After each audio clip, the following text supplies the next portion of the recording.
Mesdames et messieurs, bonjour. Merci de nous rejoindre pour La Voix est libre. Aujourd'hui, on aborde le thème de la sidérurgie. La sidérurgie a-t-elle encore un avenir et un avenir en Lorraine? C'est le thème que nous avons choisi de développer cette semaine. Alors, vous avez l'habitude dans cette émission, vous téléspectateurs ou internautes, vous pouvez réagir en direct sur les réseaux sociaux ou en direct depuis votre site, sur notre site internet. Alors voilà, 18 mois que les salariés se battent, voilà 18 mois que les hauts fourneaux sont à l'arrêt et les 10 derniers jours ont été riches en annonces, en événements, en rebondissements. Retour justement sur cette saga de ces derniers jours et juste après, eh bien, on engage le débat avec nos invités qui sont venus nous rejoindre sur ce plateau. Allez, oh. On a été trahis. Même Édouard aux mains d'acier a fini par craquer. 18 mois de lutte, ça laisse des traces. Dernier baroud d'honneur jeudi pour montrer leur attachement viscéral au fourneau d'Ayange. Retour dans la vallée de la Fench sur 10 jours d'un feuilleton tragique et cruel. La faible activité actuelle en Europe ne me permet pas d'envisager un redémarrage des hauts fourneaux à court terme. Mais le gouvernement a obtenu l'engagement du groupe Mittal de les maintenir dans un état qui permette, le moment venu, la réalisation d'un projet industriel d'avenir. C'est le projet Ulcos. Ça me révolte profondément, quoi. Voilà, j'arrive pas, voilà. Je parle avec la colère parce que comme je disais, la seule cohérence industrielle, elle passait par une nationalisation aujourd'hui. Aujourd'hui, voilà, on fait confiance à un homme comme Mittal qui n'a jamais tenu ses engagements. Je dis, on est en train de revivre un Gandrange 2, tout simplement. Les sidérurgistes qui ont choisi de déléguer aux politiques le soin de régler le cas Florange tombent de haut. Nous rappellerons quand même que le candidat Hollande est venu nous voir, que le Premier ministre actuel est venu nous voir. Rien de ce qu'ils ont dit n'a été respecté.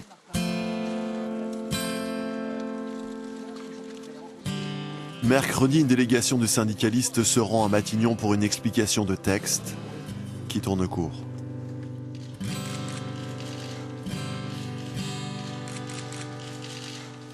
Ce gouvernement de gauche n'a fait qu'avaliser l'arrêt définitif de nos fourneaux, puisque rien ne sera fait pour mettre un frein à M. Mittal.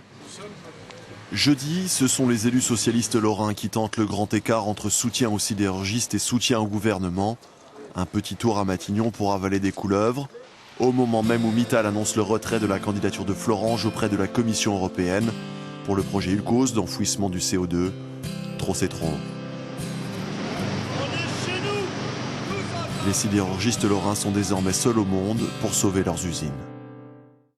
Alors, quel avenir pour la sidérurgie en Lorraine?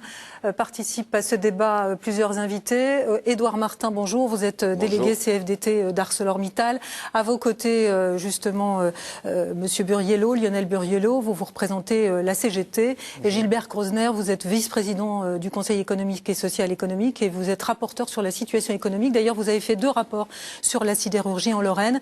Et Emmanuel Boire, vous êtes journaliste à la rédaction et vous suivez d'ailleurs depuis des années ce dossier ArcelorMittal. Alors la direction d'ArcelorMittal a été invitée à participer à cette émission. Elle a décliné l'invitation. Hier soir, le groupe affirme justement qu'il tiendra ses engagements. La direction annonce qu'elle prévoit d'ailleurs de pérenniser le site de Florange, qu'elle va investir la moitié des 180 millions d'investissements prévus pour accroître la compétitivité du site. Elle affirme que les premiers investissements vont démarrer dès le premier trimestre 2013. Vous nous direz justement si vous croyez et si ça vous rassure. Mais avant cela, à l'issue du reportage qu'on vient de voir, est-ce que vous parliez de trahison? Est-ce que vous y croyez encore, Édouard Martin? En Mittal, non. Évidemment non. Même s'il écrit ça noir sur blanc, il faut le marquer à la culotte. Il faut maintenant lui mettre une pression de tous les instants. Et nous, on veut être de la partie pour que cette fois-ci, il respecte les engagements. Monsieur Martin, est-ce que vous avez ce sentiment-là d'être finalement aujourd'hui seul contre tous, parce qu'on l'a vu, effectivement, le politique, en tout cas le gouvernement de Jean-Marc Ayrault ne vous a pas suivi? Est-ce que vous vous sentez encore soutenu? Oui, et on l'a dit dès la première heure, qu'on ne pouvait compter que sur nous-mêmes, la preuve par les faits. Ok, nous on prend acte que le choix qui aurait été judicieux, qui aurait été, je veux dire, intelligent et qui aurait été responsable pour, si on veut encore une industrie en France, n'a pas été fait. Bien, ce qui a été maintenant négocié, nous on veut tout. Il n'y a pas une miette qu'on va laisser de côté, quoi. Alors le débat s'est déplacé sur la scène politique avec le recul. Est-ce que vous le regrettez, Lionel Burriello? Non, pas forcément, parce qu'on a quand même joué avec nos armes au départ. Hein, Est-ce que c'était aux politiques justement de traiter ce dossier? Non, non, et c'est là où on s'est laissé un peu naviguer, en tous les cas, sur la vague présidentielle au début. Et après, pourquoi? Parce que en fait, on s'est rendu compte que on a été mis sur la touche par ce pouvoir politique en l'occurrence. Et aujourd'hui, c'est là où le bas blesse finalement, parce qu'on ne s'est jamais réapproprié quelque part le dossier industriel et l'accord final qui en découle. C'est uniquement des effets de manche politique. C'est un accord avec le groupe ArcelorMittal. Et jamais, comme on le fait si bien en CHCT ou autre, on ne nous a jamais informés, on ne nous a jamais consultés sur le probable accord qui aujourd'hui tend vers le ridicule, tend mathématiquement vers zéro, quoi. Voilà. Monsieur Martin, j'imagine que vous le regrettez aussi. Pourtant, la stratégie qui a été mise en place d'alerter les médias et de créer un mouvement d'opinion autour de vous a porté ses fruits, puisque vous avez réussi quand même pendant un certain temps à vous faire écouter et à porter ce débat au moins jusque-là. Il faut quand même rappeler que si Florange a pris une telle dimension médiatique, c'est de la faute des candidats. Hein. C'est eux qui venaient à chaque fois avec une meute de journalistes. Donc nous, entre guillemets, on a profité de ça.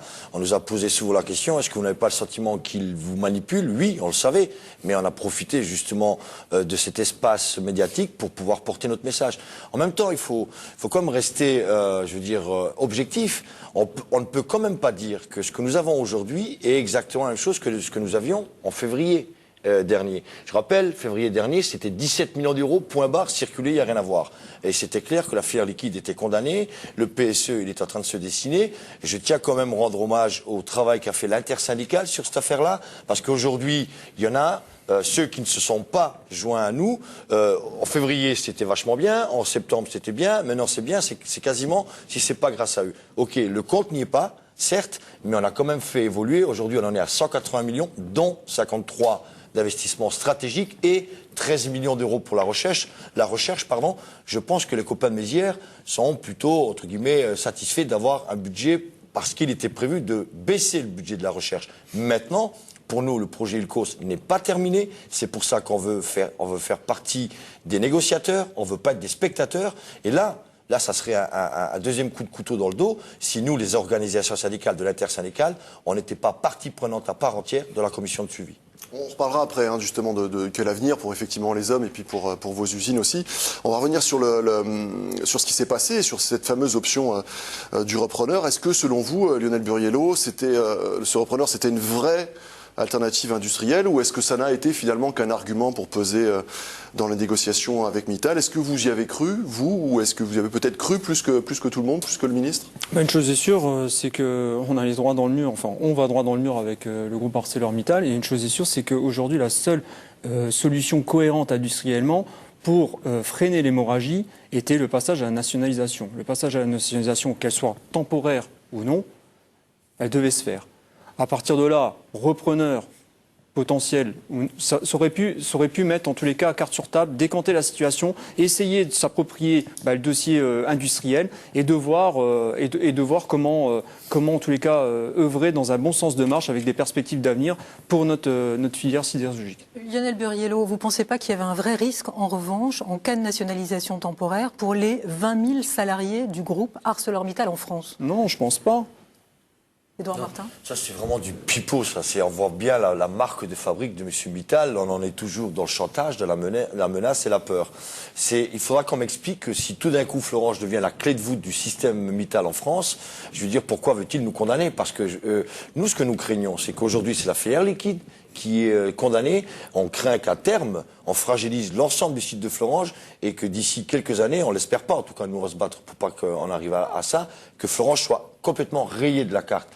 la stratégie de Mittal, mais voilà, on a eu un manque de courage politique. Et encore une fois, la nationalisation qui a fait peur à tout le monde, c'était simplement un outil qui puisse nous permettre de sortir des griffes de Mittal et de montrer qu'il y avait un autre modèle économique possible. Et puis je vais finir là-dessus, parce qu'on a entendu tout et n'importe quoi, y compris des soi-disant experts, là, à 2 centimes, payés à 40 000 euros par mois, nous expliquer que ça se fait pas, c'est plus dans l'air du temps. Regardez l'Allemagne. L'Allemagne, quasiment tous les Länder sont actionnaires dans la sidérurgie allemande. Et ça marche très bien. Et c'est aujourd'hui le pays qui sert de référence, y compris Angela Merkel, qui n'est pas socialiste. Vous parliez justement des emplois. Vous craignez évidemment pour la totalité du site. Il est bon de rappeler qu'il y a à peu près 2660. Il y a plus que ça. On est quasiment à 3300 emplois directs si on y inclut Geport. Après, avec la sous-traitance directe et indirecte, c'est quasiment 5000 emplois qui sont aujourd'hui en jeu sur le site de Florange. Monsieur Martin, retour sur la méthode en fait et sur ce qui s'est passé notamment avec le Premier ministre. Vous disiez que vous avez été écarté. Jusqu'à présent, ça a été un travail en petit comité auquel vous, les sidérurgistes, vous n'avez pas été associés. On voit aussi que le commissaire à la réindustrialisation de la Lorraine, Éric Pierrat, n'a pas non plus été associé à ce travail-là, alors que c'est certainement le meilleur haut fonctionnaire français qui connaît le dossier ArcelorMittal, puisque c'est lui qui faisait souvent l'aller-retour entre vous, le groupe et le gouvernement. Ça, c'est un signe supplémentaire. Le rapport fort, on peut estimer qu'il a été foulé aux pieds dans les conclusions qui ont été rendues. On s'est occupé, en fait, des choses à votre place, non, en quelque sorte? Oui, c'est ce qui est plus que regrettable, c'est-à-dire la méthodologie était exécrable. Vous imaginez quand même qu'ils ont parlé de nous sans nous. Et je veux dire, qui mieux que nous pour connaître et Mittal et l'entreprise, les enjeux stratégiques, économiques et industriels. Et c'est là où, à partir de lundi, nous devrons être reçus normalement par M. Marzorati, qui a été nommé spécialement pour suivre ce dossier et pour faire respecter la parole de Mittal. Là, on va savoir exactement si on veut continuer à nous enfumer ou pas. Si on nous dit qu'on va être partie prenante à part entière et qu'on aura notre mot à dire dans cette commission, bon, allez, nous on va s'y atteler. Par contre, il est hors de question qu'on nous dise ce sera uniquement des informations dans les CE, CCE, parce qu'il faut savoir que ce sont des instances uniquement où on nous informe et on nous consulte. Même si on dit non, ça passe quand même. Je veux dire, on n'a pas de droit de veto, on ne peut pas arrêter la stratégie de Mittal, même si on est informé. Alors que dans la commission de suivi, c'est normalement une commission tripartite. Il y aurait l'État, il y aurait ArcelorMittal, et j'espère qu'il y aura les organisations syndicales. C'est ce que dit Matignon, que dans ce comité, il sera composé justement d'un représentant de chaque organisation syndicale. Est-ce que vous avez été contacté? Ben oui, et c'était non seulement qu'on a été contacté, c'est nous qui en avons fait la demande. Et on souhaite, nous, d'être mandatés par Matignon pour donner plus de poids, plus de force à ceux qui vont siéger dans cette commission. Il ne faut pas nous refaire le coup de Gandrange où on a été simplement spectateurs, où de temps en temps on venait nous informer de l'évolution des travaux. Nous, on veut être, des tâcherons. Nous, on veut être au cœur de cet accord-là. Concrètement, qu'est-ce que vous prévoyez sur le terrain, par exemple, dans les prochaines heures, à partir de lundi, par exemple? Écoutez, on continue la lutte comme il se doit, tant qu'il y a de la vie, il y a de l'espoir. On doit se battre aussi pour ne pas perdre la chauffe de nos coupeurs qui va mettre l'installation progressivement sous cocon. Il faut savoir que la chauffe de nos coupeurs, qui sont les fours, qui est le cœur même de l'usine, enfin en tous les cas de nos fourneaux, sont en chauffe. Il y a du réfractaire à l'intérieur et c'est ce qui permet de nous laisser, on va dire, dans le commun actuellement. Et cette mise sous cocon prochaine, le 1er avril 2013 en l'occurrence, risque de sonner la mort de nos fourneaux. Donc on va déjà se battre pour ça. Et au-delà de ça, c'est aussi de maintenir l'activité dans ces hauts fourneaux. Pourquoi? Parce que la base de tout, c'est que cette mise sous cocon va entraîner aussi une baisse d'activité, en tous les cas une ventilation de ces activités vers d'autres entités qui tournent. Donc c'est une perte de savoir-faire, c'est une perte cruelle d'un métier qui va mourir, quoi, tout simplement. Les 2 hauts fourneaux sont à l'arrêt depuis 18 mois et depuis un peu plus d'1 an, les installations se vident. Certains salariés sont mutés ailleurs. Et ceux qui restent, justement, ont le sentiment de travailler dans un véritable vaisseau fantôme. On regarde ce reportage et on parle évidemment du volet emploi juste après. Il en parle à l'imparfait, comme d'un souvenir encore très présent dans sa mémoire. t'avais l'ancien à la soudure, hein, le vieux à la soudure. Le mec qui avait 5-6 années d'expérience, tu vois, t'as la perceuse. Et le jeune, le bitos quoi, hop, toi, t'étais à la scie. Et il fallait que ça débite, tac, tac. Ah ouais, comme quoi, il y en a encore qui bossent ici. Hein. Il y a combien de mecs qui bossent ici ou qui bossaient ici 150 personnes. Hein. Comme je dis toujours, ça ressemble plus à un cimetière aujourd'hui qu'à un vestiaire. Hein. Je compare toujours ça un peu à des potes de galère. Hein, un peu comme à l'armée, tu sais. Et ici, on a déjà bien galéré. Hein. Métier très ingrat parfois. Hein. Guillaume, t'es tout seul ou t'es avec qui là-bas? Ça va? Ouais. Il est parti. La préoccupation, c'est qu'il y ait des... Là, tu vois, la machine à café, elle soit pas tartrée, ou qu'il y ait des capsules là, pour tirer le café. Puis voilà, quoi. Avant, c'était pas du tout comme ça. Quoi. Mes parents sont arrivés en France pour le boulot, quoi. Et aujourd'hui, je suis la génération susceptible de fermer tout ça, quoi. Enfin, ça me laisse songeur, et puis en même temps, ça me révolte, quoi.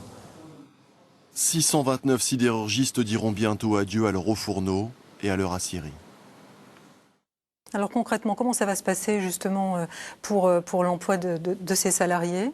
Écoutez, en l'occurrence, aujourd'hui, au jour d'aujourd'hui, il y a 2/3 des effectifs de la filière liquide qui ont été ventilés sur les entités qui tournent, comme la coquerie, comme le train à froid, enfin bref.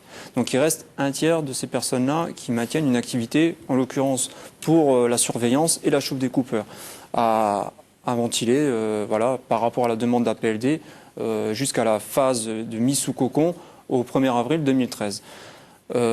Comment ça va se passer? Vous savez, Mittal, il ne perd pas de temps. Hein. Il y va. Hein. Ça fait 18 mois que le salarié mécanicien, le salarié électricien, il y a une place au froid. Grosso modo, pardonnez-moi l'expression, mais on a réussi à sauver ta gueule. Tu vas de l'autre côté, tu as un boulot, et puis maintenant, tu es tranquille, quoi.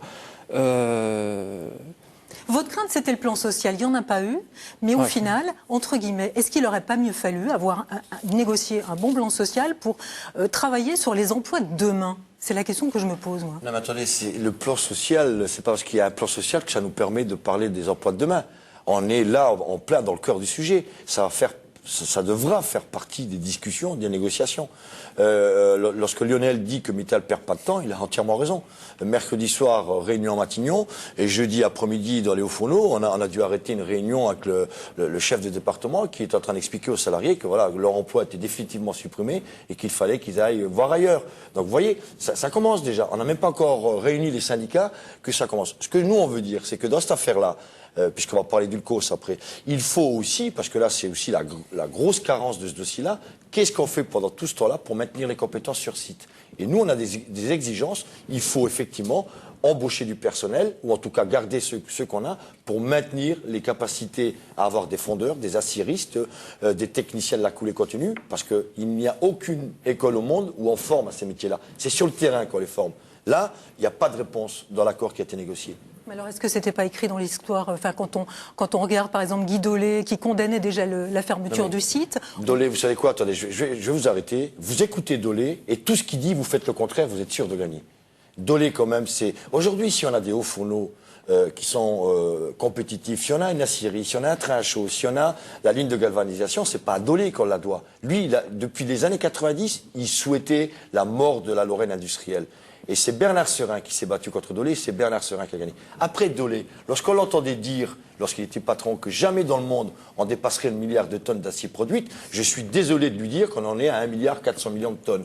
Lorsque Dolé se prend une fessée par Mittal, lorsqu'il gagne son OPA, lorsque Dolé fait le four électrique à Grande-Range en disant vous allez voir ce que vous allez voir, et heureusement qu'il y a eu les techniciens pour réparer toutes les erreurs de Dolé, j'ai simplement envie de dire Dolé, taisez-vous, ou sinon vous les journalistes, vous écoutez Dolé et vous faites le contraire, et on est sûr de gagner. Sur le volet Ulcos, Emmanuel Boire. Monsieur Grosner, vous êtes un ancien sidérurgiste, vous avez travaillé avec les chercheurs de l'IRSID. Quand vous entendez ce matin Mittal qui justifie donc l'abandon de l'enfouissement du CO2 par des difficultés techniques sur la partie captation, vous les connaissez bien, les chercheurs de l'IRSID, est-ce qu'ils sont d'accord avec ça? Est-ce que c'est vrai ce que dit ArcelorMittal ce matin? Ils sont très nuancés par rapport au discours actuellement d'ArcelorMittal sur le projet Ulcos. Il faut savoir que initialement, Mittal n'était pas dans le consortium des 48 acteurs industriels ou de la recherche ou associatifs qui travaillaient sur ce projet-là. Donc à partir du moment où il est rentré dans ArcelorMittal, c'est là qu'il a pris un peu la tête du projet. Alors, ce qui est un peu dommage aujourd'hui, c'est que c'est Mittal qui décide tout seul, alors que dans ce projet, vous avez ThyssenKrupp, vous avez l'Air Liquide, vous avez EDF, etc. Et c'est là qu'il faudrait quand même savoir ce que pense l'ensemble des partenaires de ce projet. Et je doute qu'ils soient actuellement en phase avec la stratégie qui est proposée par ArcelorMittal, en particulier par Mittal. Moi, je pense qu'au niveau de la recherche, il y a eu un travail considérable qui a été fait avec, je dirais, beaucoup de savoir-faire, beaucoup d'expérience, et en particulier qui était concentré sur le site de Mézières, avec des phases de travail pré-industriel. Aujourd'hui, ce projet, il est pratiquement à maturité. Ce qu'il faut, c'est qu'on ait le feu vert pour pouvoir démarrer les travaux. On sait qu'il y aura encore sinon ça serait directement un projet industriel. Donc on sait qu'il y aura encore des étapes technologiques à franchir, mais ces étapes-là, je pense qu'on est mûr pour les aborder. Donc on est peut-être en décalage par rapport à ce que dit Mittal, mais derrière Mittal, il n'y a pas la volonté politique d'aboutir à un projet. Je rappelle quand même qu'Ulcos, c'est un objectif industriel, mais c'est aussi un objectif ambitieux par rapport à l'évolution des gaz à effet de serre.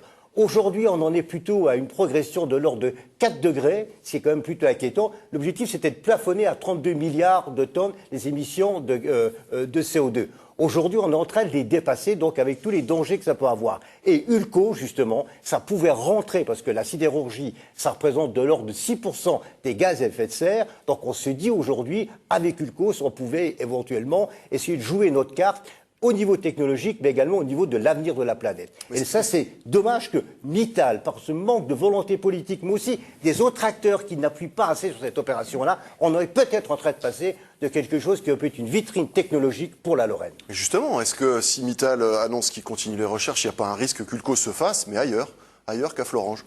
Justement, je crois qu'il faut quand même qu'on exige actuellement un certain nombre par rapport à tout ce qui a été dit précédemment. Je pense qu'il doit y avoir 2 ou 3 propositions clés, dont une, ce serait de dire qu'il faut impérativement, et c'est inscrit que le projet Ulcos de captation et de stockage se fasse en Lorraine impérativement. Donc il faut essayer de remobiliser, mais aussi avec un véritable comité de pilotage en associant les organisations syndicales, les politiques régionaux et un certain nombre d'acteurs régionaux. Il faut quand même qu'il y ait un travail en commun et que ce ne soit pas Mittal qui décide tout seul de l'avenir du projet Ulcos. On parle justement d'expérimentation. Est-ce que justement les installations sont en état pour permettre cette expérimentation et ce démonstrateur? Le risque, c'est pas que Ulcos se fasse ailleurs. Le risque, il est que Ulcos ne se fasse jamais. Il faut savoir que les industriels sidérurgistes européens n'en veulent pas. Parce que la peur qu'ils ont eue, c'est qu'effectivement, on démontre à Florange que c'était possible d'avoir de la production d'acier à faible émission de CO2, et après, il y aurait eu quasiment obligation pour l'ensemble des industriels européens de copier, de mettre en œuvre cette technique-là. Vous savez que Eurofer, actuellement, fait une pression du diable de tous les instants auprès de la Commission pour dire on touche à rien, continuez à nous donner des quotas de CO2 et arrêtez de nous emmerder parce qu'il y a l'emploi derrière, n'oubliez pas. Et si jamais vous nous imposez des règles encore aussi drastiques, nous on va licencier. Voilà, aujourd'hui, l'enjeu, il dépasse largement Florange. C'est un enjeu européen. Eurofer, c'est l'ensemble des sidérurgistes européens. C'est le patronat européen de la sidérurgie. Donc en gros, ils préfèrent dire, on préfère polluer, on préfère que le prix de la tonne de carbone reste bas, plutôt qu'on soit contraint effectivement à réaliser des Alors, pour répondre à votre question, oui, enfin, pour faire Ulcos, il faudra effectivement refaire les hauts fourneaux à neuf, c'est obligé. Mais pourquoi avec Lionel, ce qu'on dit, c'est que nous on veut garder les coupeurs en chauffe, parce que je vais mettre en perspective les menaces du gouvernement. Le gouvernement dit si Mittal ne respecte pas ses engagements, on revient avec le projet de nationalisation.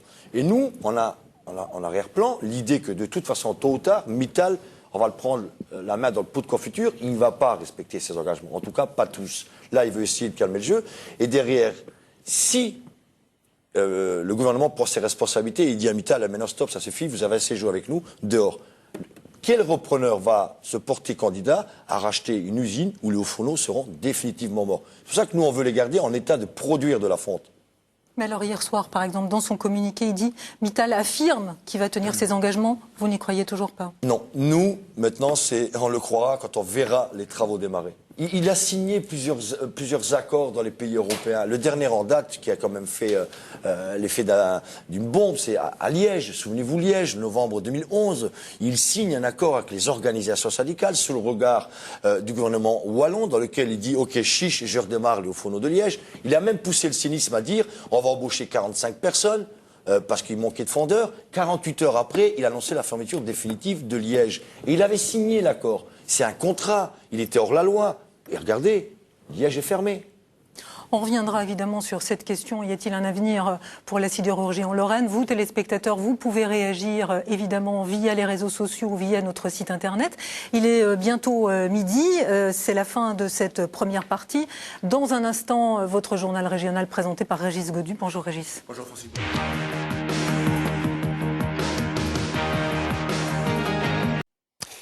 On en parle depuis 11h30 dans La Voix est libre avec nos invités. L'avenir des hauts fourneaux de Florange en question, suite à l'accord signé entre le gouvernement et Mittal. Le groupe ArcelorMittal a répondu dans une feuille de route que le géant de l'acier rend publique. Il dit qu'il tiendra ses engagements, notamment concernant le projet Ulcos, la production d'un acier à faible émission de CO2. Les détails avec Eric Molozov.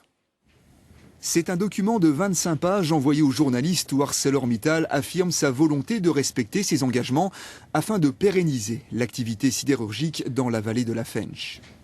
Dans cette projection sur les 5 prochaines années, l'industriel déclare vouloir mener à bien le fameux projet Ulcos, système de captation des gaz de haut fourneau pour produire un acier plus propre et moins cher. Il justifie aussi le report du passage à la phase pratique en équipant le haut fourneau P6 par des difficultés techniques encore non résolues par les équipes de chercheurs du centre de recherche de Mézières-les-Messes.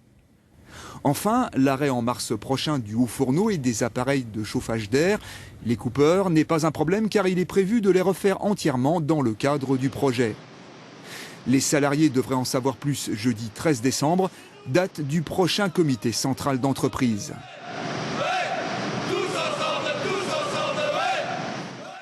Gilbert Grosner, je rappelle, vous êtes vice-président du Conseil économique et social. D'une manière générale, est-ce que vous croyez encore aux engagements de Mittal?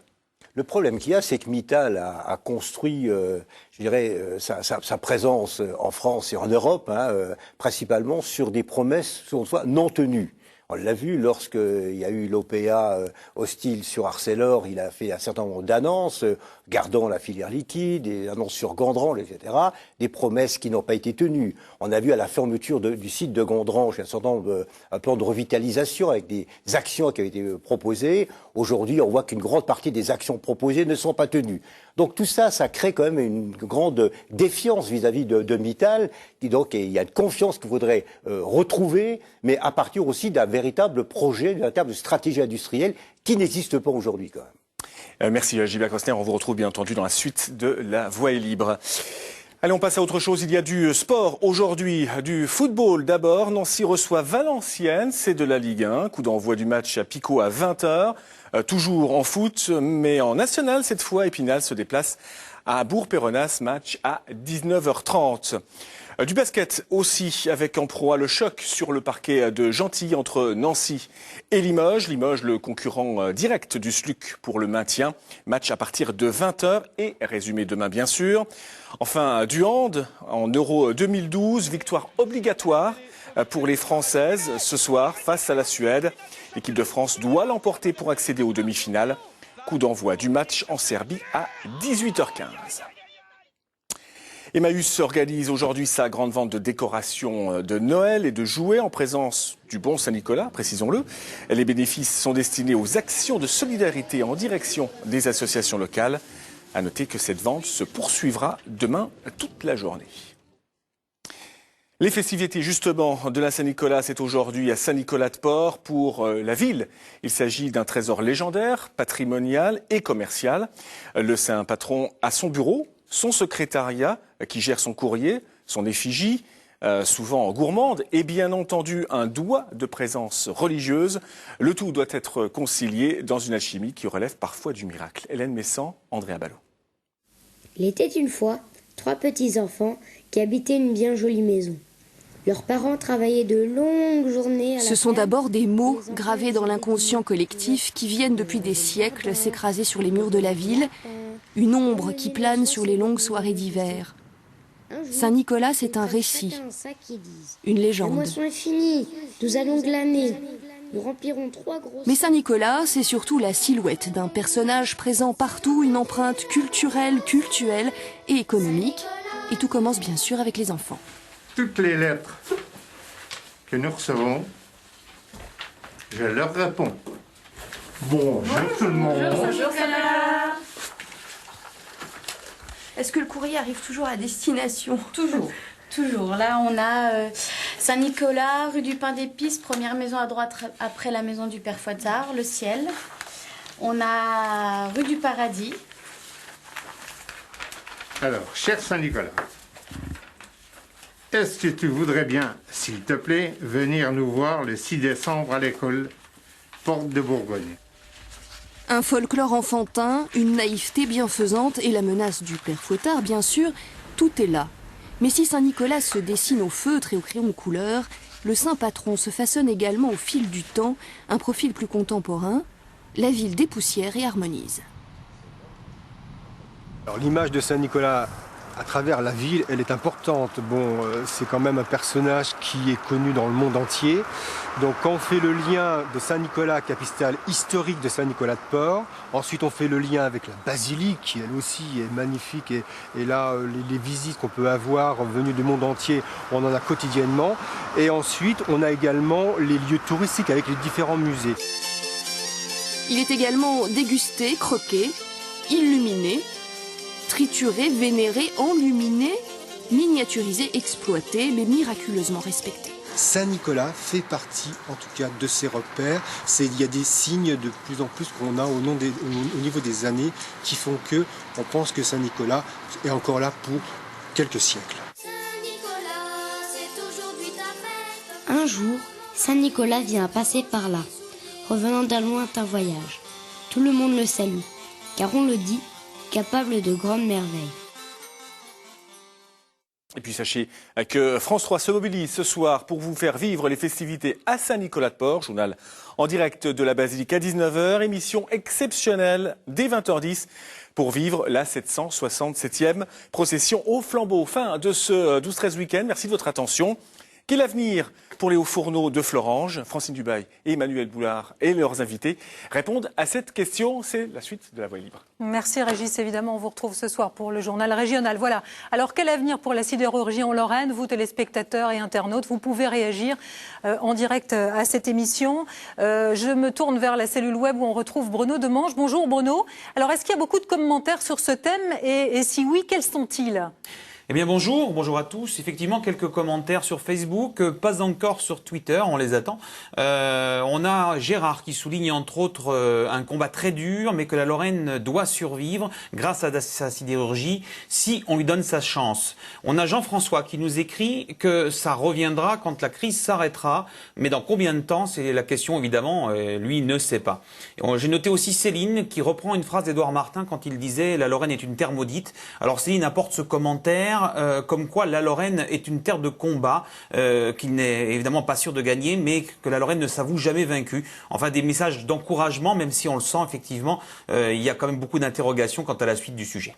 Voilà, alors il y a un thème qu'on n'a pas évoqué et qui a été évoqué justement par ces internautes, c'est le contexte économique. Est-ce que la production doit s'adapter à la demande? Et est-ce que c'est pas ça, c'est la crise le problème? Est-ce que ça, Oui, mais attendez, le problème, il est là, c'est que... la demande stagne. La crise, on ne la nie pas. Attendez, nous travaillons dans l'usine, on voit la baisse des commandes. C'est pas ça qu'on nie.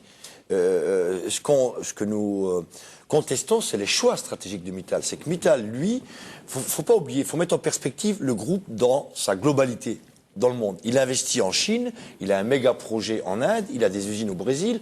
Donc pour lui, il profite de la crise pour détruire des capacités de production, mais de manière définitive. Il faut savoir que l'Europe, dans une vitesse de croisière normale, consomme environ 200 millions de tonnes d'acier.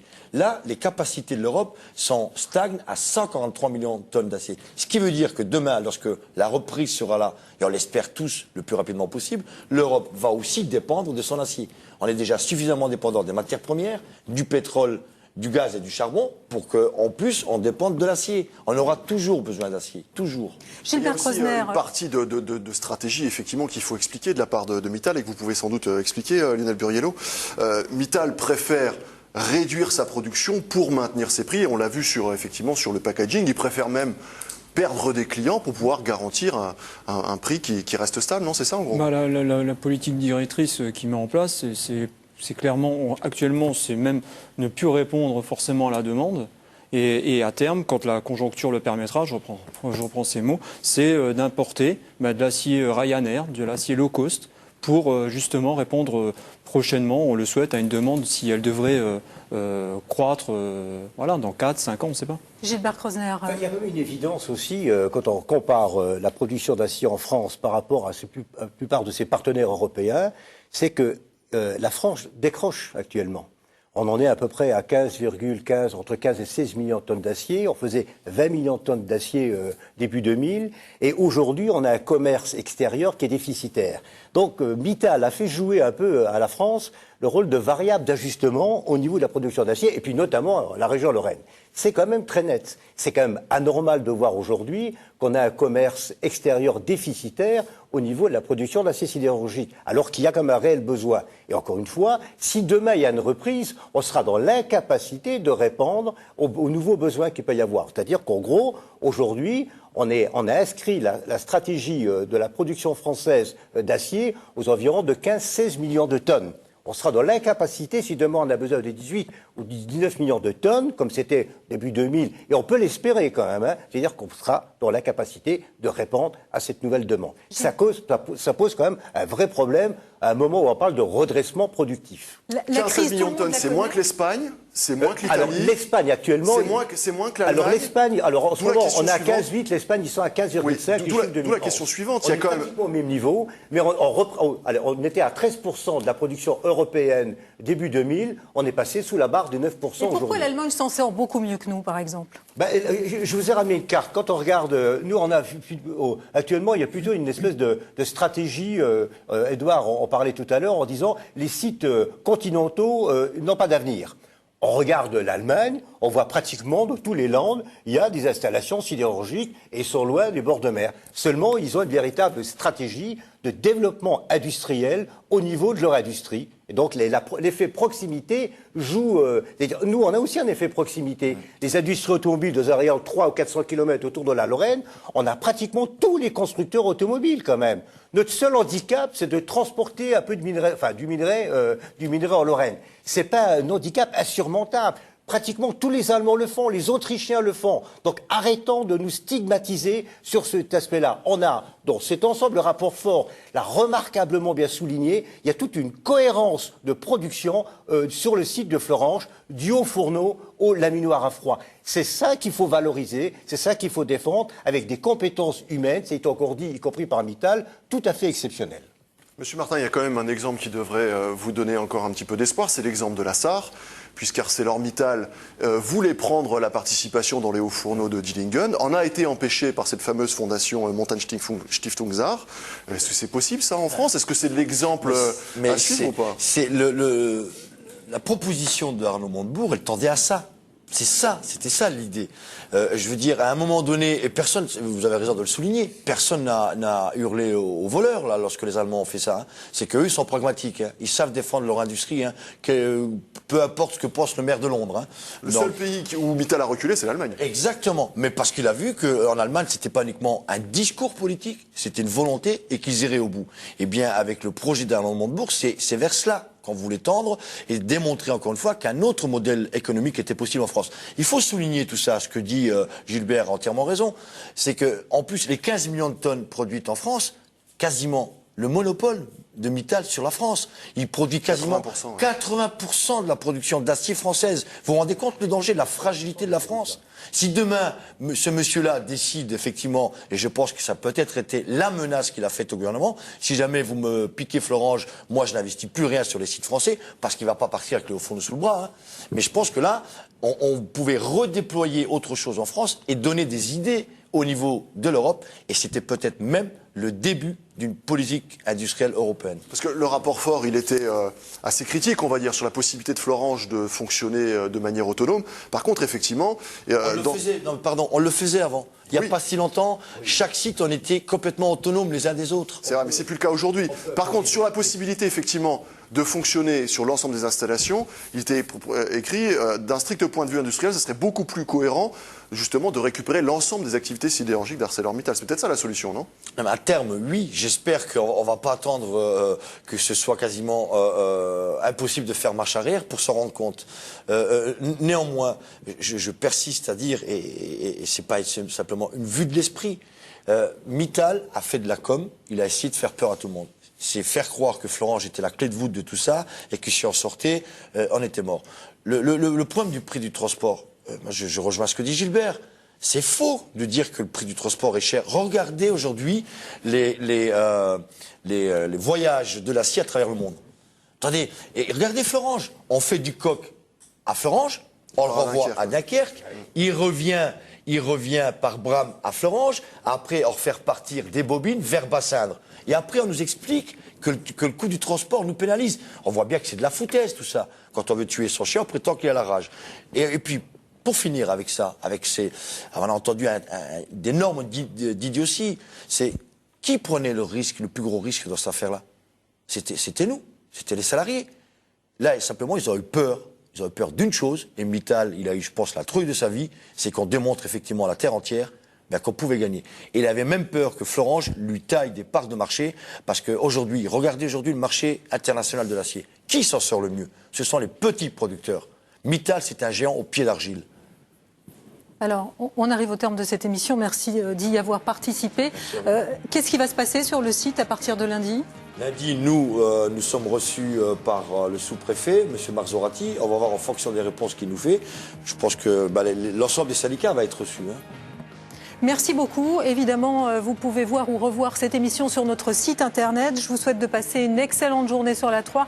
Dans un instant, évidemment, vous avez rendez-vous avec la rédaction pour votre journal national et international. Excellente journée sur la 3.